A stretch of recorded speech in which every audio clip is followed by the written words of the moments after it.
Suka ke rasa boring duduk rumah? Cepat. Seorang jawab. Antara dua tu. Ha? Antara Nak pergi sekolah? Ada rasa nak duduk rumah, ada rasa nak duduk sekolah. Kalau nak beri tumpuan ke pelajaran, baik ke sekolah tau. Duduk rumah ni banyak rintangan dia. Nak kena jaga adik lah, nak kena ambil air lah, buat air lah tau. Nak tolong mak ayah lagi. Jadi banyak terganggu lah. Berbanding kalau kita duduk di sekolah, time waktu makan turun, waktu prep turun, waktu tidur naik sama tau. Okey, baik. So kita nak sambung sikit je pembelajaran kita pada bab 8. Okey, pada bab 8 iaitu sifat-sifat cahaya. Okey, sifat cahaya lah. Kita cahaya ni banyak kegunaan dia. Tak? Baik dari segi teknologi, baik dari segi kegunaan harian kita, baik dari segi kita nak penglihatan kita, tak? So semua memerlukan cahaya. Dengan adanya cahaya, banyak benda kita boleh buat. Kita boleh potong besi, kita boleh potong kaca, kita boleh buat apa lagi? Buat macam-macam lah nak buat tingkap kapal terbang. Kita dengan adanya alat-alat optik ni, alat-alat yang memerlukan cahaya untuk berfungsi, tak? So kita tengok dulu apa sifat cahaya. Cahaya ni adalah satu gelombang yang berkelajuan 3 darab 10 kuasa 8. Maksud 3 darab 10 kuasa 8 tu dia ada 3, 0, 0, 0, 0, 0, 0, 0, 0, 0. Ada 8 bukti kosong belakang tu. Dia boleh bergerak dalam meter per saat. Per saat. Okey. Maksudnya dia boleh gerak 3,000,000 meter dalam masa 1 saat. So amat laju lah. Kelajuan cahaya ni boleh dikatakan lebih laju daripada bunyi, lebih laju daripada gerakan. Kalau kita naik jet sekalipun, kita tak dapat kelajuan ni 3/10 kuasa 8 ni.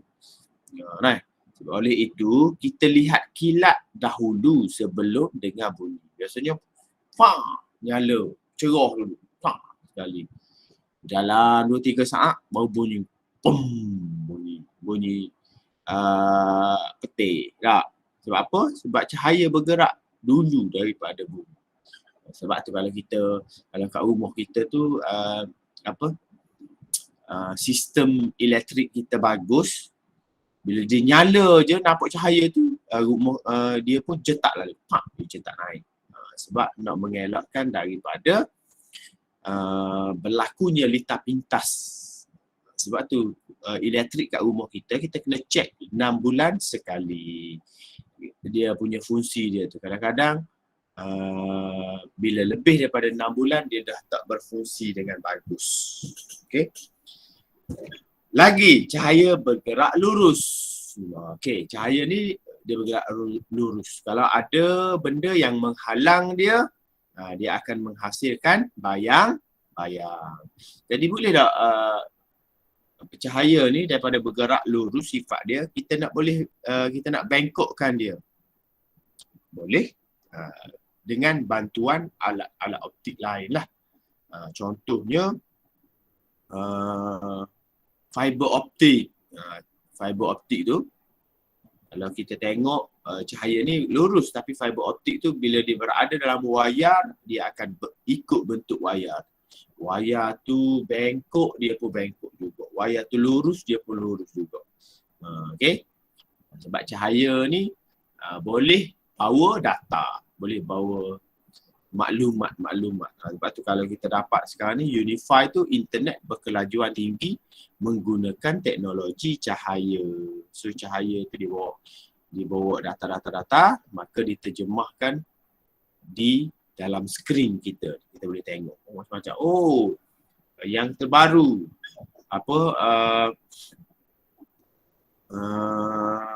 kematian Siti Sarah tau. Siti Sarah yang sangat semua orang sedih, satu Malaysia sedih kalau siapa ikut. Sebab Siti Sarah ni orang baik. Kalau orang baik, kalau meninggal, memang Allah akan angkat darjat dia tau.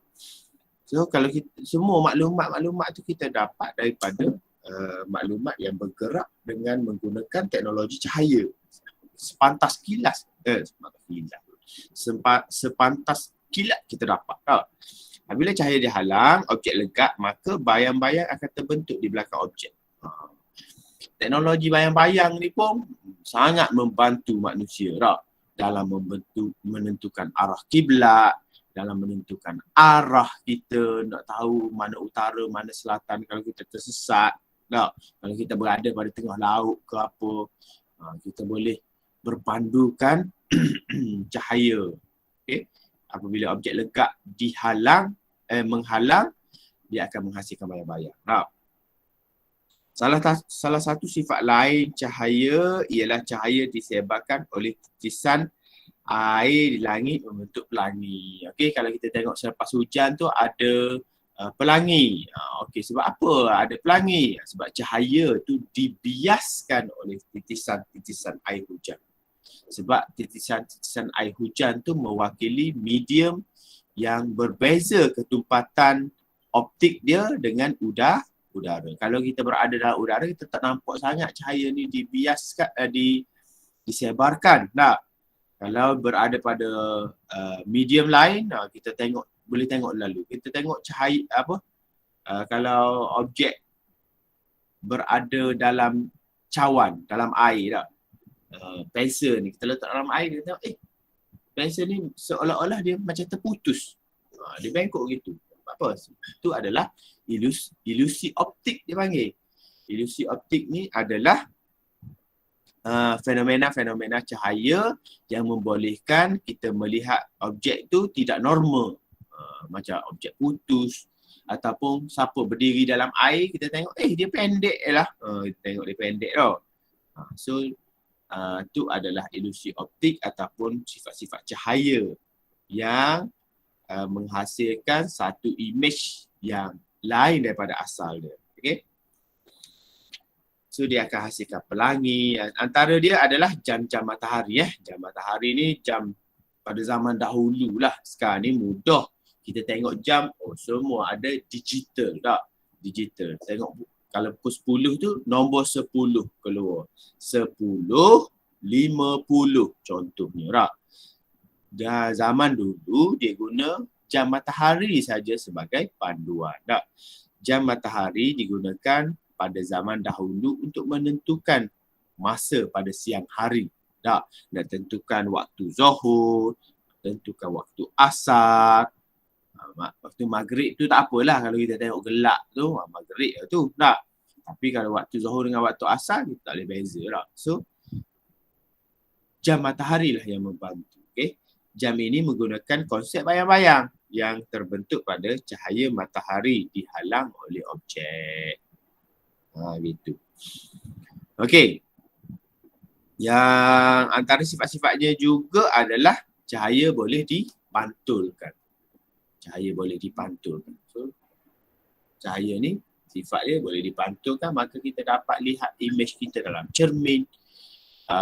Kita dapat lihat objek lain di sebalik tabir, macam-macam lah. So, pantulan dengan adanya konsep-konsep pantulan cahaya ni.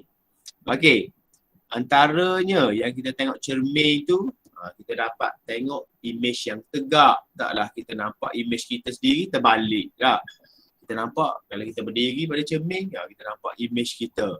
Kalau saiz kita tu lebar, maka imej yang kita nampak pun lebar tak? Sebab cermin satah ni imej dia adalah berdasarkan konsep pantulan ataupun fenomena pantulan. Kalau yang utama dia akan menghasilkan saiz objek yang sama. Saiz objek dan saiz image adalah sama. Jarak pun sama. Kalau kita berdiri depan cermin 3 meter, image kita pun berada di dalam cermin 3 meter juga. Okay, so jarak dia OA sama dengan OB. Tinggi pun sama.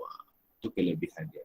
Cumanya cermin ni dia boleh menghasilkan image yang songsang sisi. Kalau kita angkat tangan kanan dalam image dalam cermin tu, dia akan tak angkat tangan kiri. Sebab dia songsang sisi. Okey dah, gitulah. Okey. So ini yang wajib awak hafal lah. Mari abang.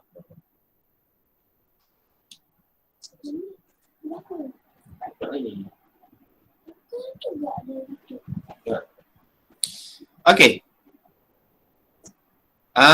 Yang ni yang perlu awak hafal Cermin satah membentuk image. Yang pertama tegak, songsang sisi, sama saiz, maya dan sama jarak. Ni kita hafal ni, kadang-kadang dalam soalan periksa dia ada keluar juga. Awak kena tahu dalam soalan periksa kemungkinan dia ada soalan objektif, soalan subjektif, soalan struktur. So awak kena bersedia lah untuk menjawab soalan yang berbentuk itu. Okay. So kalau dalam soalan periksa tak, mungkin dia akan tanya, nyatakan ciri-ciri yang terbentuk oleh cermin satah.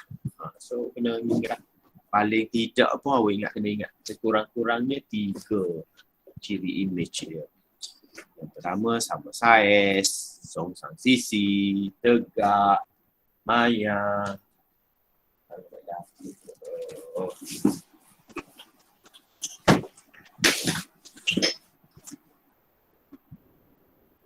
Okay. Next. Hukum pantulan. Apabila sinar cahaya ditujukan ke atas sekeping cermin, hukum dia sinar tuju ataupun sudut tuju adalah sama dengan sudut pantulan. Kalau sudut tuju dia 90, sudut pantulan dia 90 juga. Kalau sudut tuju dia 30, sudut pantulan dia pun 30. Kena ingatlah tu. Sebab benda ni akan jadi ilmu yang kita bawa daripada tingkatan 1 ke tingkatan 2, tingkatan 3, tingkatan 4, tingkatan 5. Masa awak ambil kelas sains tulen pada tingkatan 4 nanti akan ada lagi bab-bab cahaya ni yang kita perlu belajar. So jadi kalau masa tu pada tingkatan 4 katakanlah awak tingkatan 4, so cikgu tanya apakah hukum pantulan. So hukum pantulan tu menyatakan sudut tuju sama dengan sudut pantul. Ni sudut tuju sama tadi. Dan ini sudut pantulan dia. Sudut tuju sama dengan sudut pantul. Kalau sudut tuju 30, sudut pantulan pun 30. Katakan sini 30, arc pun 30. Right. Okey, aplikasi dalam kehidupan kita. Kalau kita tengok pada jalan raya, kita pergi highway pada waktu malam tak, cahaya tak ada, gelap. So gelap gelita lah. Tapi kalau kita buka lampu kereta, kita akan nampak macam cerah. Meriahnya jalan ni. Sebab apa? Sebab di tengah-tengah jalan raya tu dia letak alat-alat pemantul. Contohnya butir-butir ni. Butir-butir yang ada di tengah jalan ni. Ni. Nampak tak? Okey. Tengah jalan tu kalau tak ada cahaya dia tak berfungsi. Bukannya dia menyala. Dia memantulkan cahaya. Kalau ada cahaya daripada lampu kereta, so dia akan pantul balik masuk ke dalam mata sebagai panduan untuk pemandu bawa kereta. supaya tak masuk ke lane orang lain. Okey, supaya dia berada pada satu lane saja, dia boleh ikut. Nah, dia tidak menyusahkan orang lain. Ataupun kita letak kon. Di kon tu dia lekatkan dengan stiker pemantul cahaya. Okey. Jadi kalau ada kerosakan jalan raya, dia letak pada kon tu di tengah-tengah jalan. Jadi kalau kita daripada jauh dah ada cahaya, dia akan pantul, kita akan nampak lah. Okey. Tu kepentingan pantulan cahaya. Signboard semua dia buat daripada alat yang boleh memantulkan cahaya. Pada waktu malam kita tengok signboard tu, oh jelas. Sebab apa?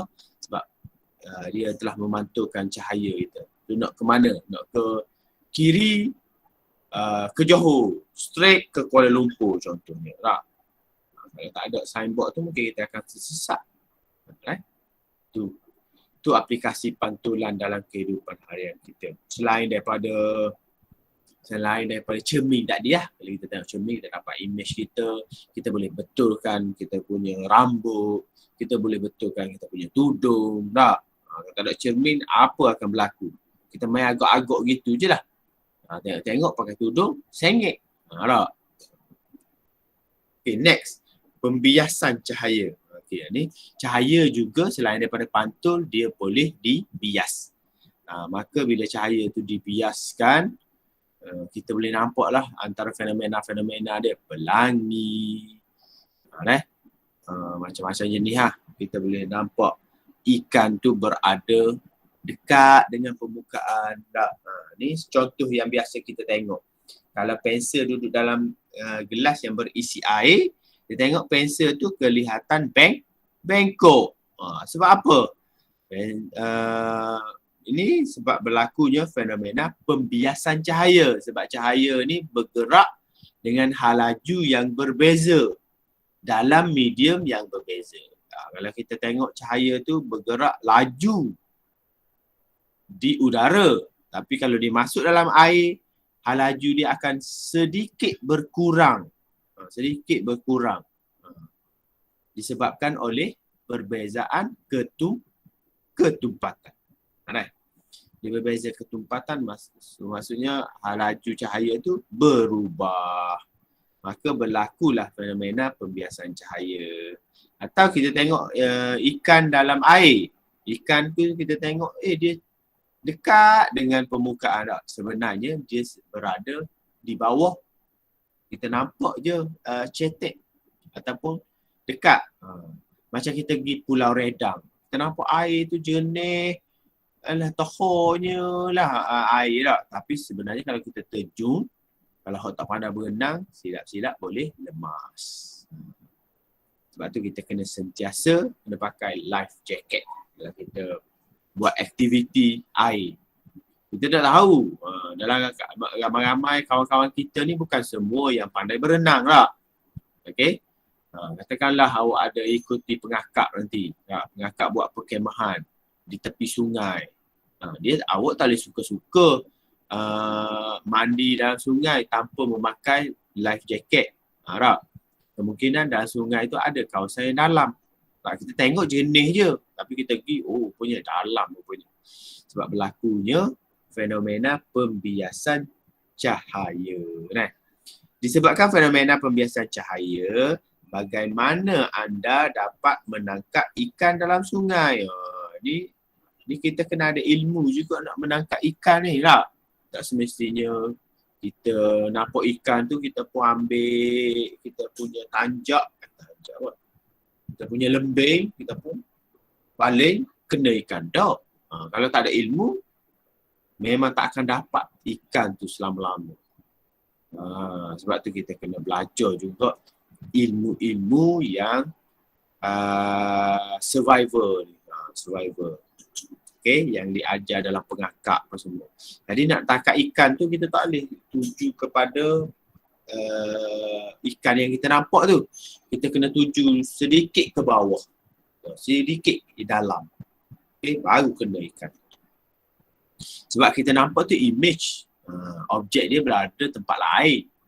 Image tu kita nampak berdasarkan cahaya yang telah dibiaskan. Okey. Jadi macam mana cahaya tu dibiaskan? Kalau dia berada pada udara yang kurang tumpat masuk dalam air yang lebih tumpat, dia akan dibias mendekati garis normal. Dia akan mendekati garis normal. Kalau di dalam udara yang tumpat ke udara yang kurang tumpat, dia akan dibias menjauhi garis normal. Okey. Macam mana udara tumpat, udara kurang tumpat ni? Kalau udara tumpat, udara sejuk. Kalau udara kurang tumpat, udara panas. Contohnya pada waktu malam lah. Pada waktu malam, awak mendengar bunyi jam berdetik. Tik, tik, tik. Bunyi lah pada waktu malam jelas kita bunyi. Kita boleh bunyi jam. Tapi pada waktu siang kita tak boleh dengar pun. Sebab apa?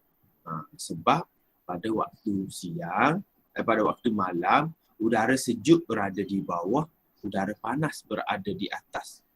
Okey? Maka bunyi dibias menjauhi garis normal. Menjauhi garis normal, maka dia akan berkumpul dalam satu tempat lah. Jadi kita dengar detik bunyi jam tu. Berbanding pada waktu siang hari, bunyi bias mendekati garis normal. Tu beza dia . Okey. Bunyi dengan cahaya lebih kurang sama. Sebab apa? Dua-dua tu adalah gelombang. Cahaya pun gelombang. Sebab tu dia boleh dibias, dia boleh dibelau. Itu sifat-sifat bagi cahaya. Boleh faham tak? Boleh faham So kita dah cover sampai 8.4. So dia kalau 4 tinggal atas 1 ni dia pendek-pendek je. Dia perlukan awak faham lebih faham dia punya konsep dulu sebelum kita belajar secara lanjut pada tingkatan 5, tingkatan 4, di metrik nanti. Di metrik nanti lah lagi lah dia punya tu. Okey. So saya nak awak buat latihan pada buku SPS. Kalau tak ada buku SPS ni, saya dah letak dalam grup tadi bab 8. Soft copy. Awak boleh tengok soalan dia dan jawab pada kertas dalam buku tulis lah. Tak kira dah buku tulis macam mana pun. Buku garis 2 ke, buku panjang ke, tak kira lah. Awak boleh tulis jawapan dia sahaja. So saya nak awak jawabnya muka surat. Sekejap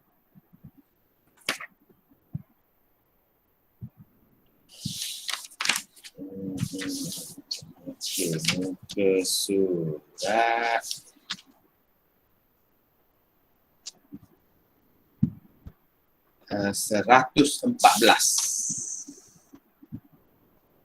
114 dan 115. 114, 115 buku SPS. Dan jawapan dia boleh hantar pada saya. Snap dan hantar pada saya. Untuk saya semak. Boleh? Ego, muka surat 114 dan 115 Ego? Ya. Okey Ego. Okey, baik. So, sebelum left tu, sila tuliskan nama pada ruangan chat. Pastikan semua tulis. Semua ada dalam ni tulis. Untuk mengelakkan berlakunya saya tak key in kehadiran dalam sistem. Sebab sistem sekarang ni dipantau oleh dipantau oleh KPM. KPM sedang memantau kita. Hari-hari dia semak. Siapa yang hadir, siapa yang tidak hadir. Jadi kena pastikan awak tulis nama lah. Okay. So kalau Tu dah boleh left, kita tangguh dengan tasbih kafarah dan surah Al-As. Subhanallah. Dan tahu astaghfiruka wa natubu ilaik wal asri innal insana lafi khusrin illa allazina amanu wa amilus solihat wa tawasau bil haqqi wa tawasau bis sabr. Amin. Terima kasih kerana hadir kelas pada hari ini. Seramai 32 orang. Okey. Assalamualaikum. Terima kasih cikgu. Cikgu. Terima kasih, Guru. Terima kasih Sama. cikgu. Sama-sama. Assalamualaikum. Sama-sama. Waalaikumsalam. Terima kasih cikgu. Terima kasih, Guru. Sama-sama. Sama-sama. Tulis nama dulu sebelum left. Terima kasih, Cikgu. Sama. Tulis nama dulu kat mana tu tulis nama dulu.